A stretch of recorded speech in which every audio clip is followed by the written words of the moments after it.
नमस्कार मित्रों, आप सबका मेरे इस चैनल सापेक्ष पे स्वागत है। सभी राष्ट्रवादी बंधुओं को धर्मेंद्र मन्नू की राम राम।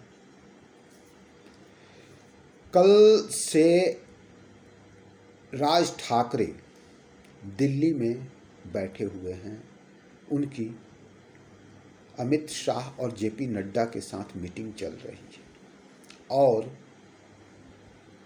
एनडीए से गठबंधन करीब करीब तय हो गया है। जी हाँ, राज ठाकरे एनडीए के ऑफिशियली मेंबर बनने वाले हैं और 2 सीटों पे सुना है कि उनके साथ सीटों का बंटवारा भी तय हो गया है। 2 सीटों पे बात बन गई है।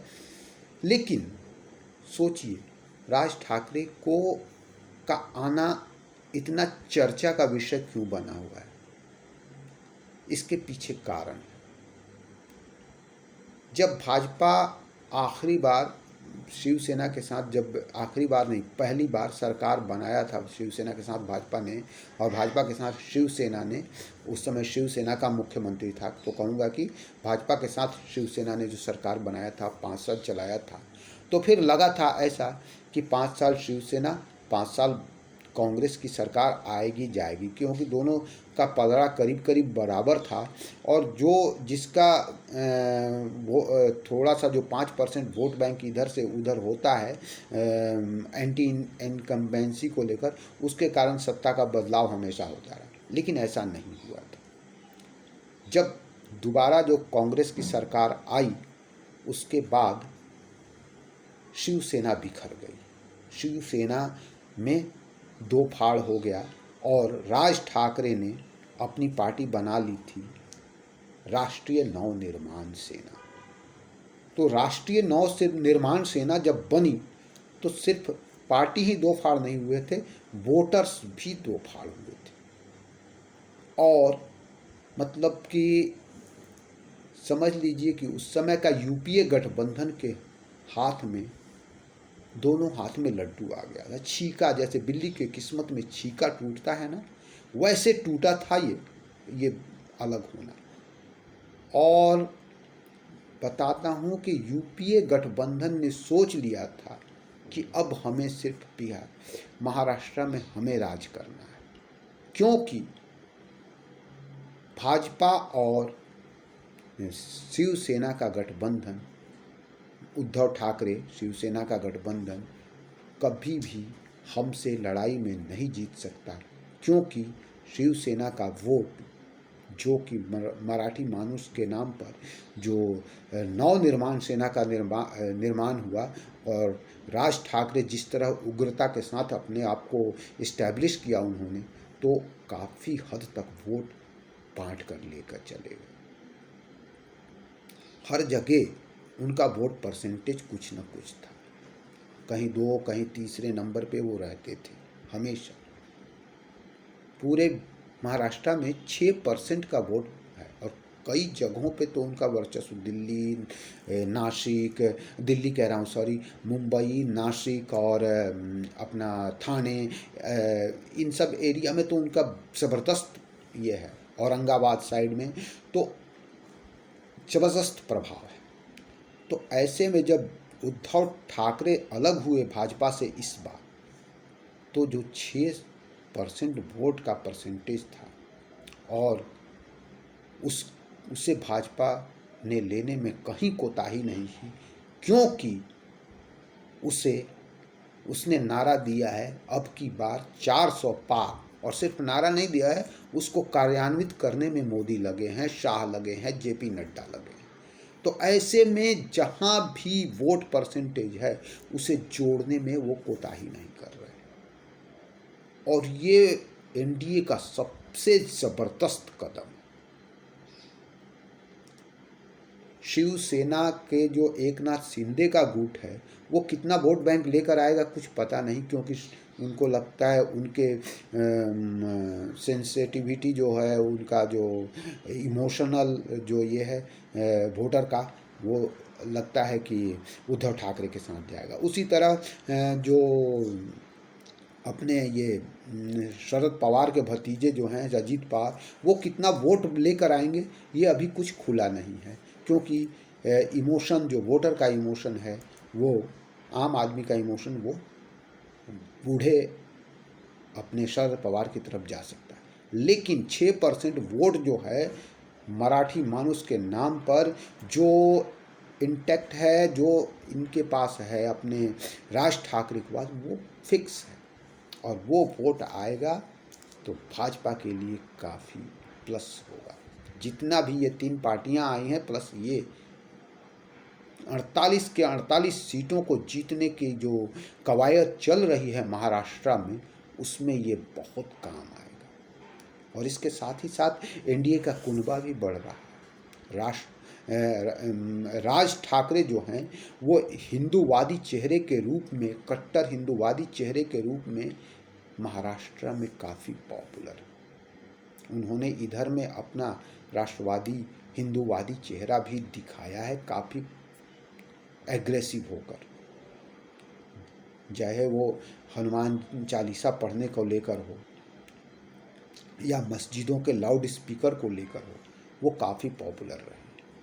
और चूंकि उद्धव ठाकरे अपने आप को सेकुलरिज्म के ढांचे में ढाल रहे हैं, तो ऐसे में मराठी मानुष, जो कट्टर हिंदूवादी मराठी मानुष है, वो उनसे छिटक कर दूसरे ठाकरे के साथ जुड़ सकता है, क्योंकि ठाकरे फैमिली उनके लिए मायने रख सकती है।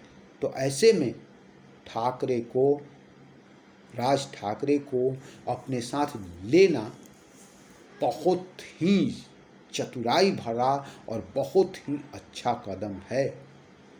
मैं कहूँ तो अभी तक के इधर के गठबंधन जितने भी हुए हैं, उनमें सबसे अच्छा ये निर्णय है राज ठाकरे को अपने साथ लाना।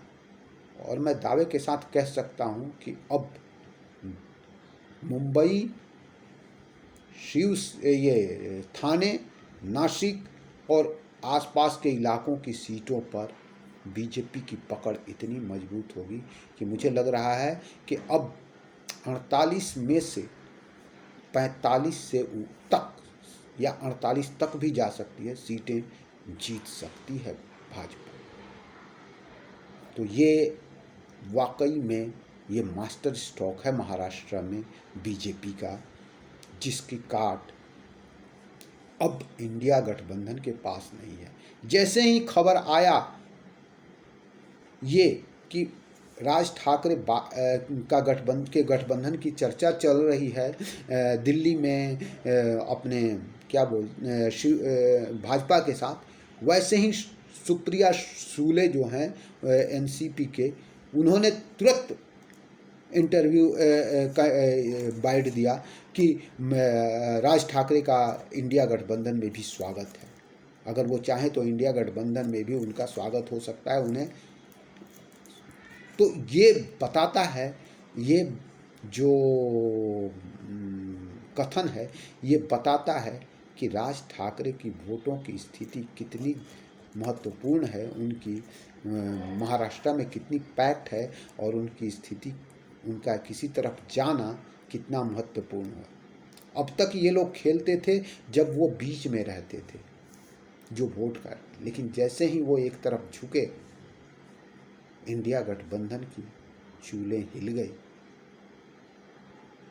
और आपाधापी में ये बयान दिया गया कि उनका इंडिया गठबंधन में भी स्वागत है।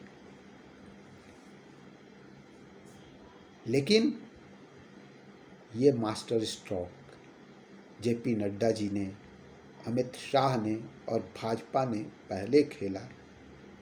उन्हें लग रहा था कि अब भाजपा राज ठाकरे को सीट देकर अपनी सीटें कम करने के चक्कर में नहीं पड़ेगी, लेकिन यहाँ पे जब 400 का टारगेट हो, अब की बार 405 पार, तो कुछ भी हो सकता है।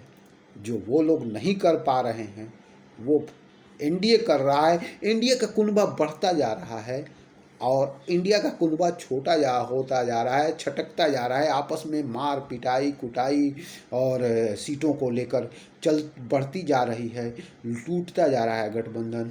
पश्चिम बंगाल में ममता बनर्जी के साथ गठबंधन टूट चुका है। अभी बिहार में कोई गठबंधन नहीं है, वहाँ यूपी में रालोद चली गई, वो क्या बोलते हैं, राष्ट्रीय लोक दल चली गई है, जयंत पार्टी बीजेपी में आ गए हैं, एनडीए के साथ आ गए हैं। तो गजब की स्थिति है। जो मोदी से लड़ने के लिए कुनबा बना रहे हैं, उनका कुनबा छोटा होता जा रहा है, इंडिया गठबंधन छोटा होता जा रहा है, सिकुड़ता जा रहा है, और भाजपा गठबंधन बड़ा होता जा रहा है, एनडीए। यही बताता है कि जमीन पर किसकी पकड़ मजबूत है, क्योंकि नेता या पार्टियां उनकी तरफ भागते हैं जिनके जीतने की संभावना होती है। छोटे छोटे दल उनकी तरफ जाते हैं जहां खड़े होकर, जिनके साथ खड़े होकर वो जीत सके, वो भी कुछ अपना महत्व बना सके। और ये साफ इंडिकेट हो रहा है। साउथ की स्थितियां अलग चल रही हैं। साउथ में जिस तरह से मोदी और बीजेपी और शाह मेहनत कर रहे हैं, वहाँ पे भी बहुत कुछ बदलने वाला है। तो आज के वीडियो में इतना ही। सभी राष्ट्रवादी बंधुओं को धर्मेंद्र मन्नू की राम राम। प्लीज़ मेरा ये चैनल सब्सक्राइब कीजिए, वीडियो देखिए, लाइक कीजिए। जय श्री राम।